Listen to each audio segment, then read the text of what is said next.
Hello friends, welcome to my channel. मेरा नाम है ध्रुव और आप देख रहे हैं the learners community and technology. आज हम बात करने जा रहे हैं फर्स्ट ईयर के फर्स्ट सेमेस्टर के स्टूडेंट्स के बारे में जो कि एग्ज़ाम देने जा रहे हैं दिसंबर में। तो चलिए आज की वीडियो में हम देखेंगे एक क्वेश्चन पेपर को जो कि है इन्वायरमेंटल स्टडीज़ का। ठीक है कि आपका क्वेश्चन पेपर किस प्रकार का आता है, आपको किस टाइप के आपसे क्वेश्चन पूछे जा सकते हैं और आपको किस प्रकार उनके आंसर देने हैं। तो चलिए वीडियो को शुरू करते हैं। और अगर अभी तक आपने हमारा चैनल सब्सक्राइब नहीं किया तो प्लीज़ चैनल को सब्सक्राइब करें और वीडियो पूरा देखें, काफ़ी इंपॉर्टेंट वीडियो है आपके लिए।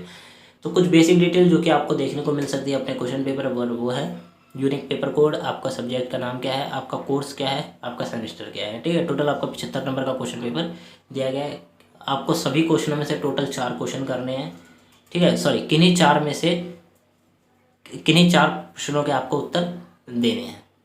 ठीक है, तो ये आपका क्वेश्चन नंबर 1 आता है जिसमें पूछा गया है जैव विविधता के सक्रिय क्षेत्र या हॉटस्पॉट जैसे जैव भौगोलिक क्षेत्र हैं जिन्हें मानव गतिविधियों से लगातार खतरा है और भारत 4 ऐसे जैव विविधता हॉटस्पॉट का हिस्सा है। विभिन्न मानव गतिविधियां जो इन क्षेत्रों में जैव विविधता के लिए खतरा है उन पर चर्चा कीजिए। ठीक है, तो हॉटस्पॉट या फिर जैव विविधता ऐसे जगह जहाँ पे बहुत सारे अलग अलग प्रजाति के जीव रहते हैं, उनको किस प्रकार मानवों से खतरा है इसके ऊपर आपको बताना है। फिर दूसरा पूछा गया साथ ही जैव विविधता के संरक्षण में ऐसे सक्रिय क्षेत्र या हॉटस्पॉट का महत्व बताइए। फिर आपको बताना है कि हॉटस्पॉट का क्या महत्व है, आखिर अगर हॉटस्पॉट नहीं होंगे तो क्या होगा, अगर हैं तो क्या है।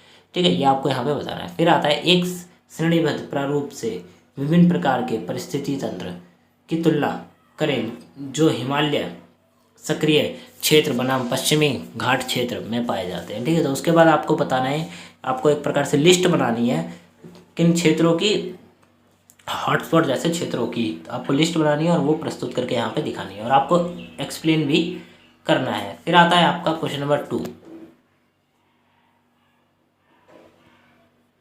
क्वेश्चन नंबर 2 उसमें आपसे पूछा गया है आपको आपके शिक्षक द्वारा विभिन्न भारतीय राज्यों पर विशेषज्ञ ताप और जलवायु परिवर्तन के प्रभाव को समझाने के लिए कहा गया। ठीक है, तो आपके टीचर को बस ये बताने के लिए कहा गया है कि ग्लोबल वार्मिंग क्या है वो आपको समझाएगा। आप 3 अलग अलग क्षेत्रों पर ध्यान केंद्रित करने का निर्णय लेते हैं। हिमालय क्षेत्र, शुष्क और अर्धशुष्क क्षेत्र, तटीय क्षेत्र। ठीक है, इन 3 क्षेत्रों पर आप ध्यान देंगे। अर्थव्यवस्था, समाज और पर्यावरण के संबंधों में इन क्षेत्रों से प्रत्येक पर विशेष ताप और जलवायु परिवर्तन के प्रभाव पर विस्तार में चर्चा कीजिए। ठीक है, तो आपको यहाँ पे चर्चा करके बताना है कि जो ग्लोबल वार्मिंग है या फिर आप कह सकते हैं जलवायु परिवर्तन है, क्लाइमेट चेंज है, वो आखिर क्यों हो रहा है, इसके क्या कारण है, आपको इसके ऊपर यहाँ पे चर्चा करनी है। ठीक है, जो आपका नेक्स्ट क्वेश्चन आता है क्वेश्चन नंबर 3, वो आता है आपके प्रदूषण के रिगार्डिंग। प्रदूषण की समस्या से निपटने, जलवायु संबंधी लक्ष्यों को प्राप्त करने, सामाजिक उत्थान और आर्थिक विकास के लिए नवीनीकरण ऊर्जा संसाधनों में बदलाव महत्वपूर्ण है। लगभग 750 शब्दों में इस कथन पर चर्चा कीजिए। ठीक है, तो आपको यहाँ पे एक प्रकार से क्या दिया गया है, एक प्रकार से आपको टॉपिक दिया गया है, आपको उसके ऊपर 750 वर्ड्स में एक्सप्लेनेशन देनी है। ठीक है, प्रदूषण के ऊपर है, जलवायु परिवर्तन के ऊपर है, नवीनीकरण ऊर्जा संसाधनों में बहुत महत्वपूर्ण बदलाव है, ये आपको यहाँ पे पूरी तरह से बताना है। फ़ायदे नुकसान के बारे में भी आपको चर्चा करके दिखानी है यहाँ पे। फिर आता है आपको चिपको आंदोलन और इसके महत्व के बारे में बात करने के लिए आमंत्रित किया गया ताकि वनों की सुरक्षा, महिला सशक्तिकरण, पर्यावरण संरक्षण और पर्यावरण संरक्षण में स्थानीय समुदायों की भूमिका के बारे में बताया जा सके। 21वीं शताब्दी में चिपको आंदोलन की संबद्धता पर उपयुक्त उदाहरण के साथ 1000 शब्दों में एक भाषण तैयार कीजिए। अब आपको यहाँ पे भाषण तैयार करना है। ठीक है, स्पीच कह सकते हैं, भाषण कह सकते हैं, आपको यहाँ पे तैयार करना है। किसके ऊपर? चिपको आंदोलन के ऊपर। क्वेश्चन नंबर 5 आता है पारिस्थितिक तंत्र और स्वतंत्र रूप से कार्य करने वाली इकाई है जिसमें सबसे महत्वपूर्ण प्रक्रिया ऊर्जा प्रवाह और पोषक तत्व चक्रण है।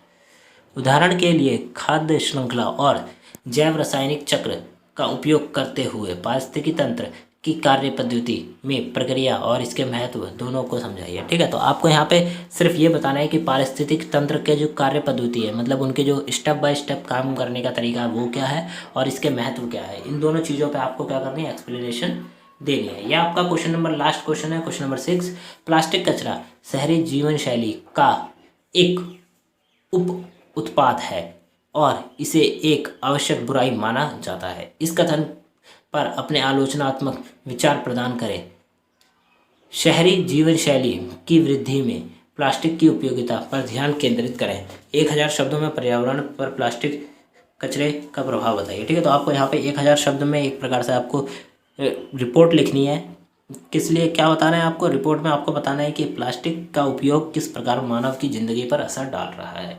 ठीक है, तो ये आपका जो टॉपिक है ये आपको दिया गया है कि आपको प्लास्टिक के कचरे के ऊपर जो प्रभाव है वो आपको यहाँ पे एक्सप्लेन करने हैं। तो सिंपली ये सब आपके आंसर्स दिए कह सकते हैं आपके क्वेश्चंस है जो कि आपके इन्वायरमेंटल स्टडीज़ के कोर्स में पूछे जा सकते हैं आपसे। ठीक है, तो आप जो अपना एग्ज़ाम देंगे उसके लिए आप इन क्वेश्चंस को प्रिपेयर कर सकते हैं। काफ़ी ज़्यादा हेल्पफुल क्वेश्चन है आपके लिए अगर आप एग्ज़ाम दे रहे हैं फर्स्ट ईयर के।